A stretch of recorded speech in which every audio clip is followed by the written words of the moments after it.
لا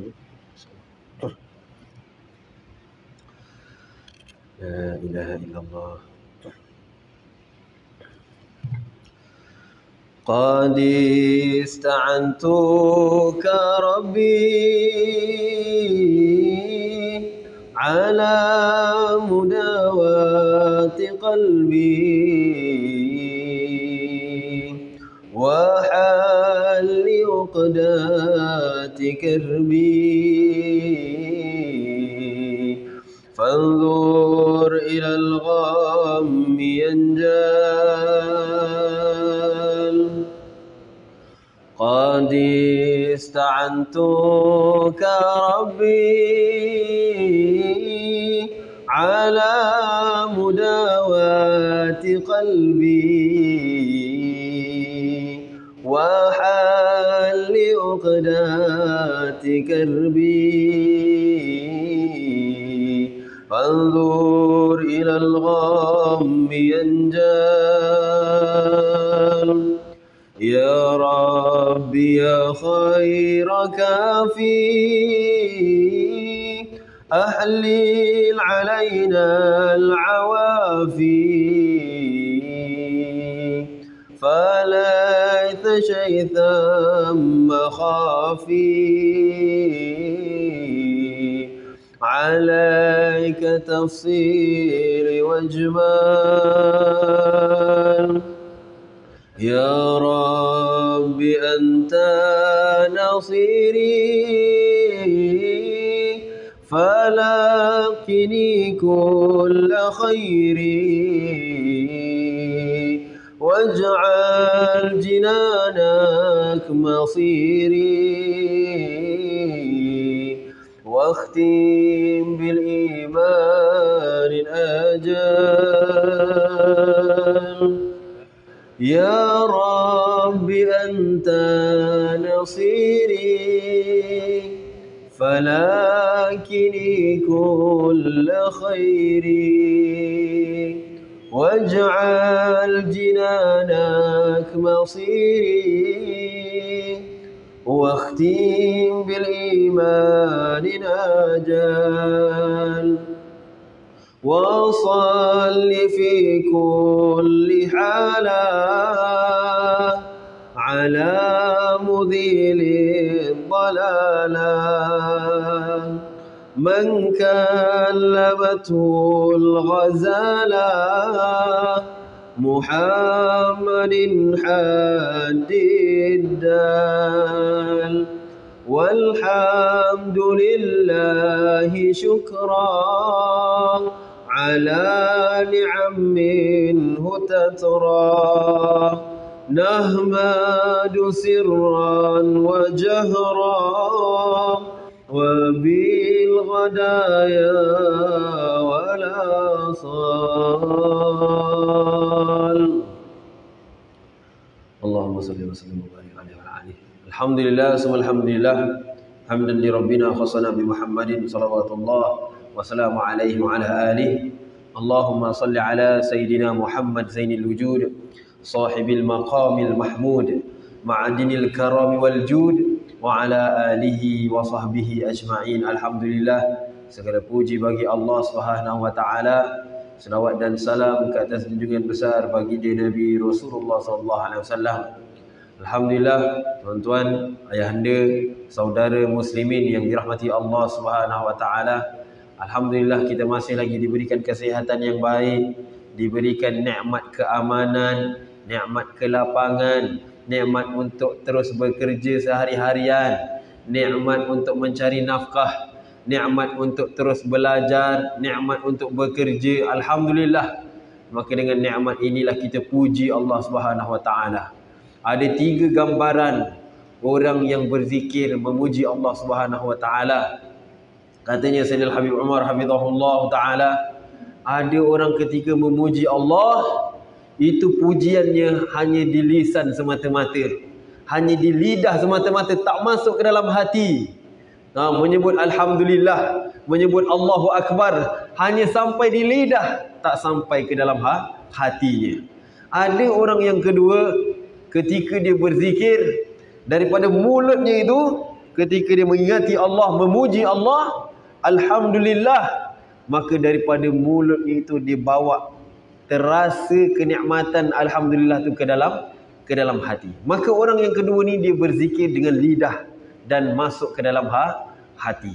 Ada lagi orang yang ketiga, katanya Sayyidina Habib Muhammad hafizahullah, orang yang berzikir mengingati Allah, memuji Allah, orang ini dia mulakan dengan hati dulu. Dia istihbar, di dalam hatinya itu dia menghadirkan segala nikmat-nikmat yang Allah berikan kepada dia. Segala kurniaan Allah Subhanahu Wa Taala dihadirkan dalam pemikiran dia, dihadirkan dalam hati dia, maka daripada hati itulah keluar alhamdulillah daripada mulutnya. Itu cara. Ada beberapa bahagian yang cara orang-orang berzikir mengingati Allah Subhanahu Wa Taala. Tapi saudara muslimin yang dirahmati Allah, ibunda, tuan-tuan yang dirahmati Allah, bukan perbahasan kita pada hari ini berkenaan dengan zikir. Perbahasan kita pada hari ini adalah berkaitan dengan tabarruk. Pada bulan lepas kita membahaskan macam mana untuk kita tajamkan doa kita. Macam mana untuk kita jadikan doanya kita itu lebih mustajab. Maka kita kongsikan berkenaan dengan tawasul, mengambil wasilah. Ya ayyuhallazina amanu ittaqullah. Ya ayyuhallazina amanu ittaqullah. Macam mana? Wabtaghu ilaihil wasilah. Itu dalil bahawa apa?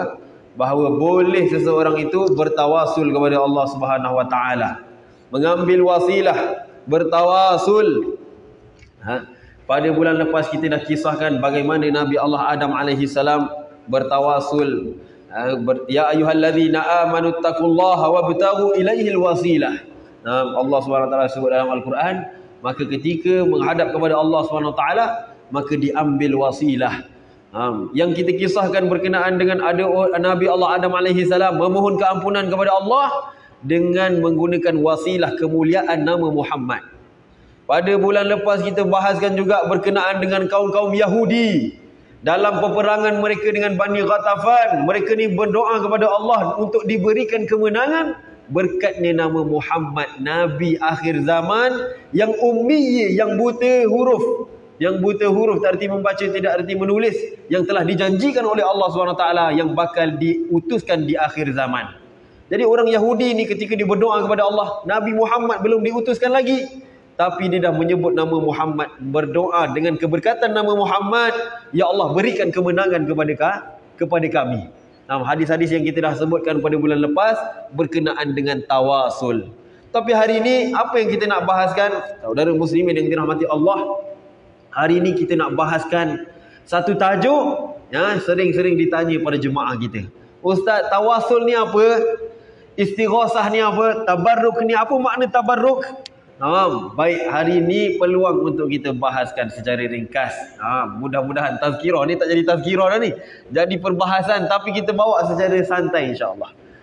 Tabarruk, makna tabarruk katanya para ulama. Mahiyat tabarruk, apakah yang dimaksudkan dengan tabarruk ataupun barakah? Tabarruk ini mengambil keberkatan. Tabarruk mengambil keberkatan. Ada tak keberkatan dalam kehidupan kita? Ada orang, Ustaz, tak ada makna ni keberkatan. Saya belajar ini semua dengan berkat usaha saya berjaya. Tak ada makna ni keberkatan. Hari ini kejayaan datang kerana usaha saya, bukan dengan keberkatan. Ada orang faham macam tu tak? Ada. Tapi sebenarnya terhijab dia. Ada yang dalam kehidupan kita ni namanya barakah. Ada yang disebut dengan keberkatan ataupun yang disebut dengan barakah. Ada yang disebut dengan barakah dalam kehidupan kita. Jadi apa itu barakah? Katanya para ulama, al-barakah, barakah adalah ya subutul khair ilahi fi syai'. Subutul khair, menetapkan satu-satu kebaikan. Ilahiyah, kebaikan yang datang daripada Allah Subhanahu Wa Taala, kurniaan Allah kepada sesuatu perkara. Itulah yang disebut dengan keberkatan, barakah. Kadang-kadang, Ustaz, saya ni bukanlah pelajar yang pandai, saya ni bukanlah pelajar yang hebat menghafal, tapi alhamdulillah dengan keberkatan doa ibu dan ayah saya, alhamdulillah habis saya hafal Al-Quran, alhamdulillah. Ustaz, saya ni bukanlah pelajar yang bagus, saya bukan pekerja yang bagus, tetapi dengan keberkatan saya bersabar, maka subutul khair ilahi, Allah berikan kebaikan pada diri dia dengan satu-satu keberkatan, maka dia berikan kebaikan pada diri dia yang tak disangka-sangka. Itulah nama dia barakah. Kadang-kadang kita berjaya bukan dengan usaha kita. Usaha itu sebab untuk kejayaan. Kejayaan diberikan oleh Allah kepada siapa yang Allah inginkan. Maka begitu juga barakah, keberkatan Allah berikan kepada sesiapa yang Allah inginkan. Sebab itu Allah sebut dalam Al-Quran, wattakhidhu min maqami Ibrahim musalla. Dan ambillah wattakhidhu min maqamu Ibrahim musalla. Selepas daripada kita tawaf, berapa kali tawaf, berapa kali pusing Baitullah, berapa kali kita pusing Kaabah? 7 kali kita pusing Kaabah ketika kita tawaf. Sebelum kita nak pergi sa'i, sunnah selepas daripada kita tawaf, maka kita sunnah untuk solat 2 rakaat setelah daripada tawaf di belakang mana? Belakang maqamu Ibrahim. Maqamu Ibrahim musalla, katanya Allah SWT, wattakhidhu min maqami Ibrahim musalla. Ambillah satu tempat di belakang maqam Ibrahim untuk jadikan tempat solat setelah daripada tawaf. Jadi para ulama kita meletakkan sunnah setelah daripada tawaf, duduk belakang maqam Ibrahim, ini Kaabah, kemudian ada maqam Ibrahim, kemudian kita solat 2 rakaat di belakang tersebut. Kerana apa dipilih sedemikian? Kenapa Allah sebut wattakhidhu min maqami Ibrahim musalla? Kenapa nak kena solat belakang maqam Ibrahim sedangkan dah ada Kaabah di depan mata, kiblat umat Islam? Kerana di situ ada keberkatan. Katanya para ulama, tidaklah Allah jadikan sesuatu tempat itu untuk solat, melainkan di sana ada keberkahan, barakah. Itulah nama dia tabarruk. Ada apa dalam maqam Ibrahim? Apakah ada tubuh jasad Nabi Allah Ibrahim yang mulia di maqam Ibrahim? Tak ada. Yang ada apa? Bila kita intai di maqam Ibrahim ada apa? Ada bekas tapak kaki. Ada batu yang ada bekas tapak kaki Nabi Allah Ibrahim. Jadi kenapa Allah kata wattakhidhu min maqami Ibrahim musalla? Ambillah maqam Ibrahim itu sebagai tempat solat. Apakah sia-sia ambil sembah kita ambil Kaabah? Kita pun ambil Kaabah, kita letak depan tu ada maqam Ibrahim, kita pun solat sia-sia? Tak ada beza? Ada beza. Kerana maqam Ibrahim, batu yang dipijak oleh tapak kaki Nabi Allah Ibrahim itu muli, dan di situ ada keberkahan. Maka Allah berfirman dalam Al-Quran, solatlah di belakang maqam Ibrahim musalla. Inna awwala baiti wudi'a lin-nasi lalladzi bi Bakkata mubaraka wa hudan lil alamin. Wudi'a lin-nasi lalladzi bi Bakkata mubaraka wa hudan lil alamin. Dan ada tak kalimah barakah dalam Al-Quran? Ada. Inna awwala baiti wudi'a lin-nas lalladzi bi Bakkata mubarakan wa hudan lil alamin. Ada yang namanya barakah disebut oleh Allah SWT dalam Al-Quran. Maknanya keberkatan dalam kehidupan kita ni ada. Orang yang tak percaya barakah, maka sebenarnya dia terhijab, salah faham dia.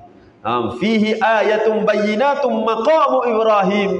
Itulah di dalamnya, katanya Allah SWT, inna awwala baitin, rumah Allah SWT yang pertama, wudi'a lin-nas, yang dibina oleh manusia, lalladzi bi Bakkata, iaitu ada Bakkah, tempat yang barakah, wa hudan lil alamin, tempat yang disebarkan hudan, cahaya petunjuk oleh Allah SWT seluruh alam. Fihi ayatun, di dalamnya itu ada satu tanda-tanda bayyinatum maqam Ibrahim, yang dibina tempatnya maqam Ibrahim. Jadi maqam Ibrahim yang pada asalnya batu saja, tapi dipijak dengan tapak kaki Nabi Allah Ibrahim, ketika itu mengalir keberkatan pada batu tersebut.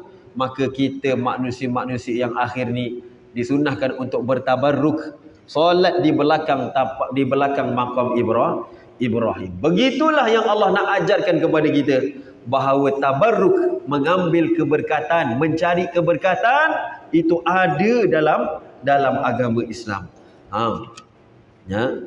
Jadi begitulah Allah SWT sebut. Selain daripada kalimah barakah dalam ayat tersebut, ada banyak lagi ayat-ayat yang lain. Kitabun anzalnahu ilaika mubarak Al-Quran yang diturunkan kepada kamu sebagai barakah. Tabaraka ismu rabbika dzil jalali wal ikram. Di nama Allah Subhanahu wa taala itu juga ada barakah, ada keberkatannya. Qur rabbi anzilni munzilan mubaraka. Jadi banyak kalimah-kalimah keberkatan barakah yang Allah sebutkan dalam Al-Quran. Ada lagi tak keberkatan yang Allah sebutkan dalam Al-Quran? Ada. Allah sebut dalam satu ayat dalam surah apa ni? Allah sebutkan wa qala lahum nabiyyuhum inna ayata mulkihi ayyatiyakumut tabutu fi sakinatum min rabbikum wa baqiyatum mimma taraka alu Musa wa alu Harun. Ini dalam surah Al-Baqarah, betul? Dalam surah Al-Baqarah, betul tak? Al-Baqarah ke Al-Imran? Al-Baqarah. Mumtaz. Wa qala lahum nabiyyuhum inna ayata mulkihi ayyatiyakumut tabut fi sakinatum min rabbikum. Ketika Nabi Allah tabut, berkenaan tabut. Ini kisah Nabi Allah Daud alaihi salam dengan golongan Yahudi.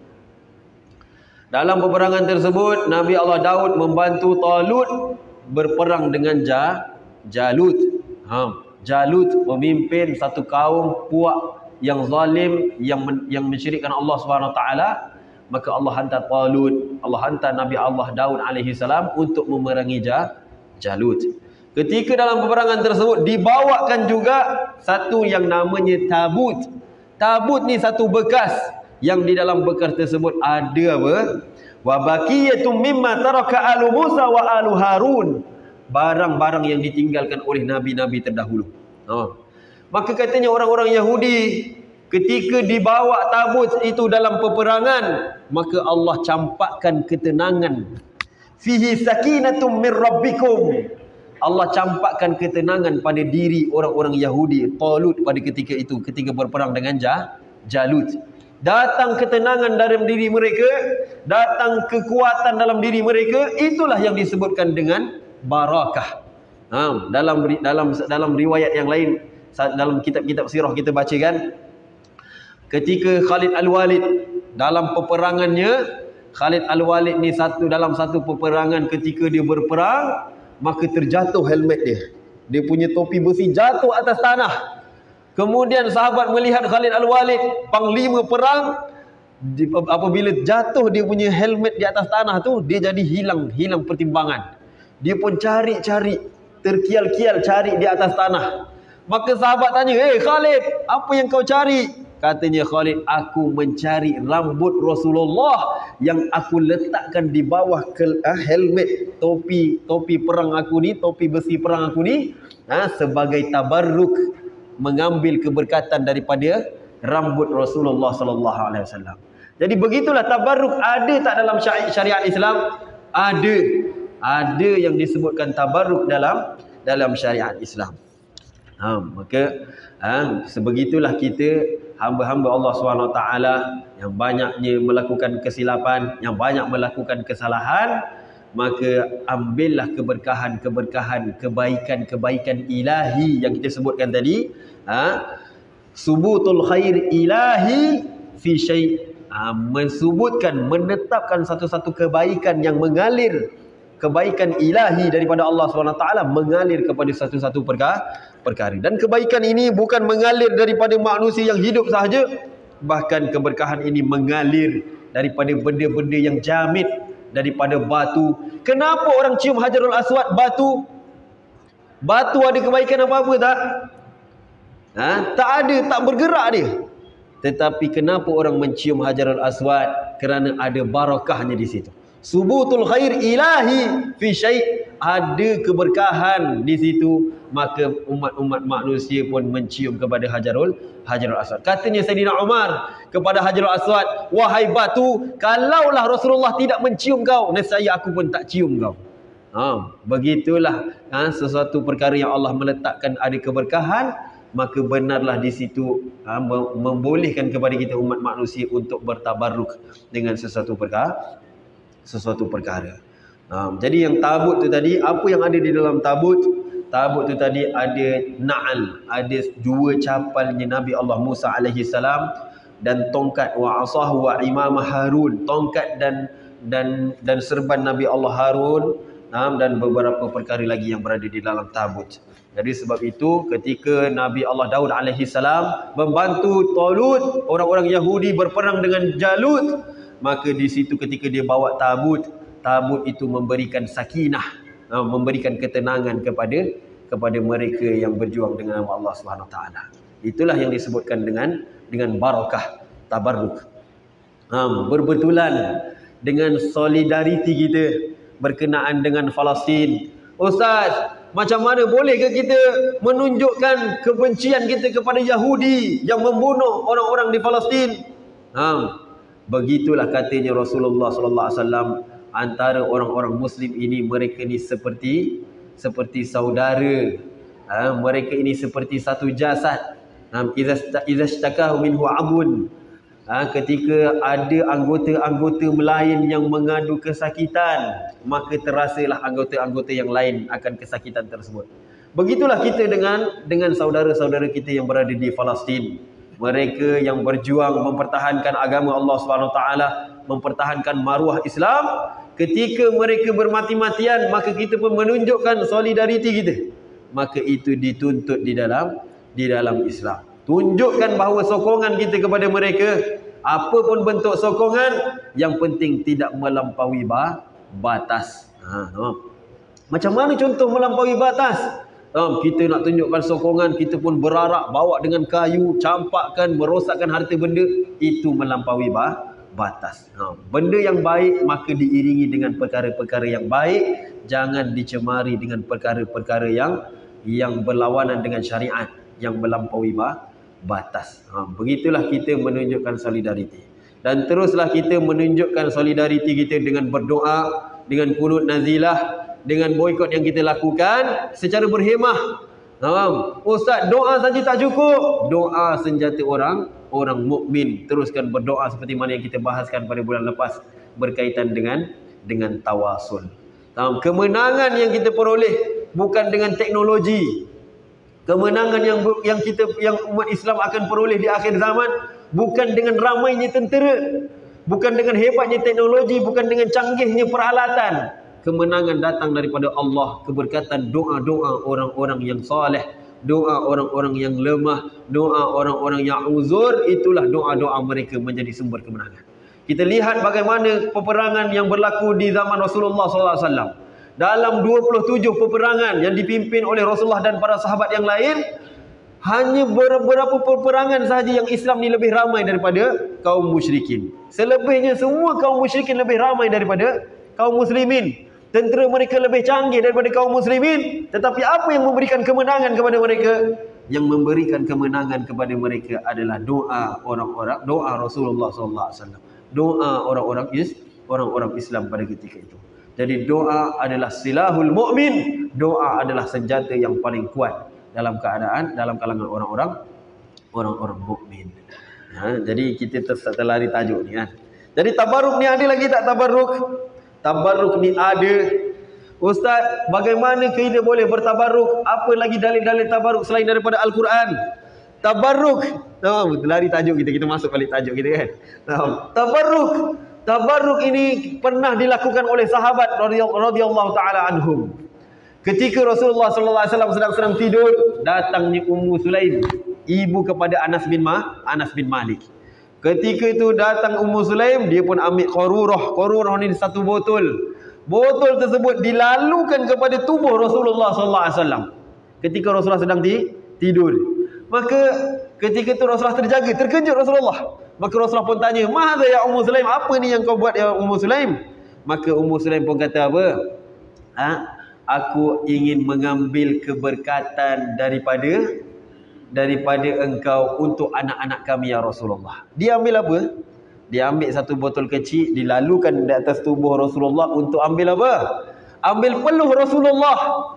Maka apa kata Rasulullah kepada Ummu Sulaim? Setelah Ummu Sulaim katakan sedemikian, Rasulullah kata apa? Kata kepada Ummu Sulaim, asabti, maka apa yang kau lakukan itu benar. Begitulah tabarruk sahabat-sahabat kepada Rasulullah sallallahu alaihi wasallam. Dalam riwayat yang lain dikisahkan dalam Ummu Sulaim juga dalam riwayat hadis yang lain, Rasulullah SAW ada satu kirbah. Rasulullah minum daripada satu bekas yang kirbah. Kirbah ni bekas daripada kulit kambing. Bekas air yang diperbuat daripada kulit kambing. Dia ikat dekat perut di hujung, dia ikat dekat kaki, kemudian isi air dalam kulit tersebut, maka diminum. Setelah Rasulullah minum, Ummu Sulaim ni ambil kirbah tersebut, dia potong apa? Bahagian tempat muncung Rasulullah minum.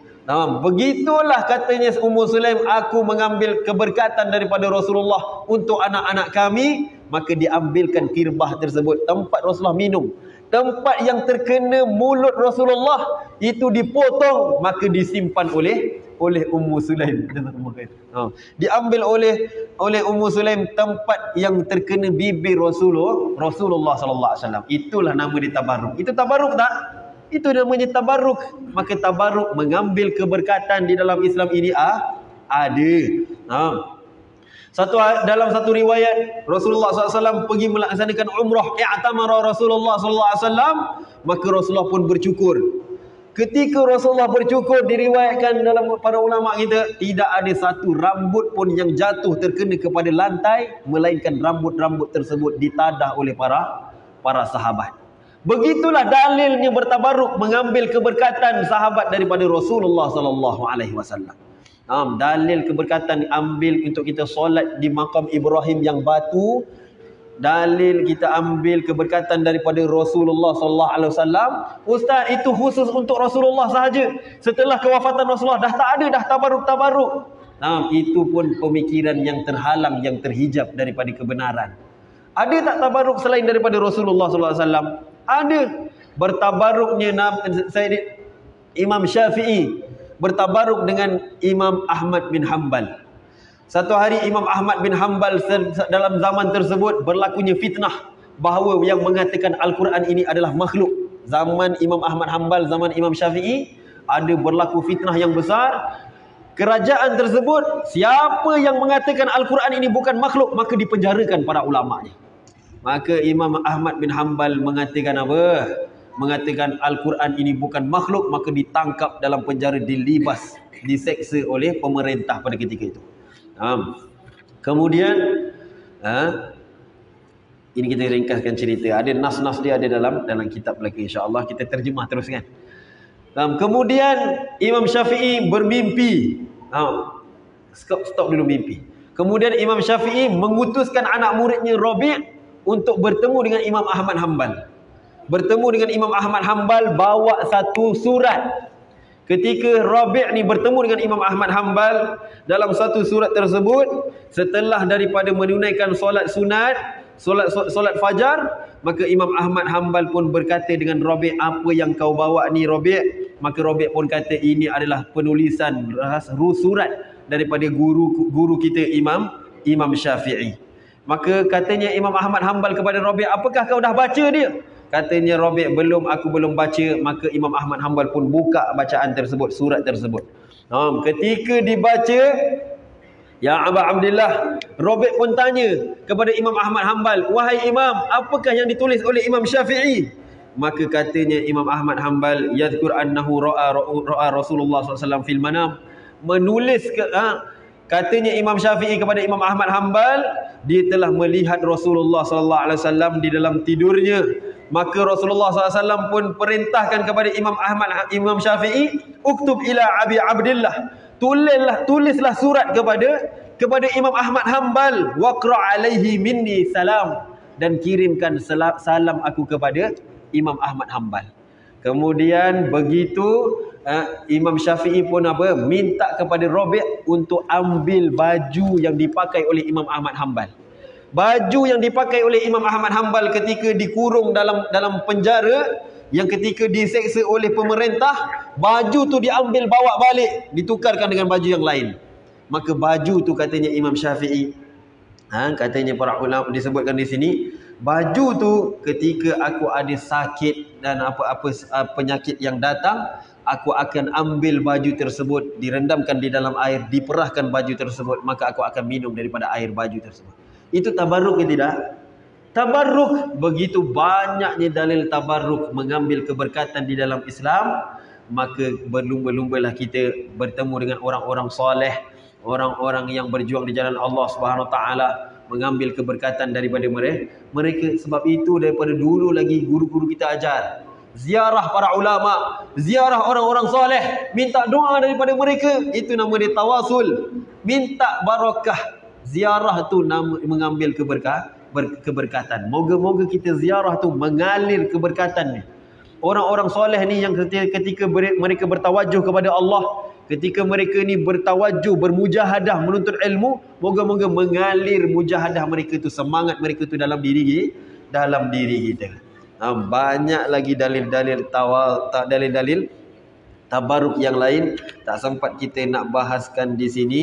Moga-moga insya-Allah moga-moga insya-Allah kita ketika ada waktu yang lain, insya-Allah kita akan bahaskan juga sambungan berkenaan dengan tabarruk. Ada juga sahabat bertabarruk dengan baju Rasulullah. Ada seorang perempuan, dia dapat hadiah daripada Rasulullah, dapat baju daripada Rasulullah. Datang sahabat yang lain minta hadiah tersebut kepada perempuan tersebut. Sahabat lelaki yang lain minta kepada perempuan tersebut baju tersebut untuk bertabarruk. Nanti dikatakan apa? Supaya nanti ketika aku mati, baju Rasulullah ini dikafankan kepada tubuhku. Tabarruk ke tidak? Tabarruk. Itu nama dia mengambil keberkatan. Sayyidina Umar perintahkan anaknya Abdullah bertemu dengan Aisyah. Nanti kau minta kepada Sayyidatina Aisyah untuk aku dimakamkan di sebelah ayah dia dan Rasulullah sallallahu alaihi wasallam. Sayyidina Umar bolehnya nak pergi nak dimakamkan di Baqi'. Tapi Sayyidina Umar minta kepada Abdullah bertemu dengan Sayyidatina Aisyah, anaknya itu bertemu dengan Sayyidatina Aisyah. Jangan kau kata Amirul Mukminin minta.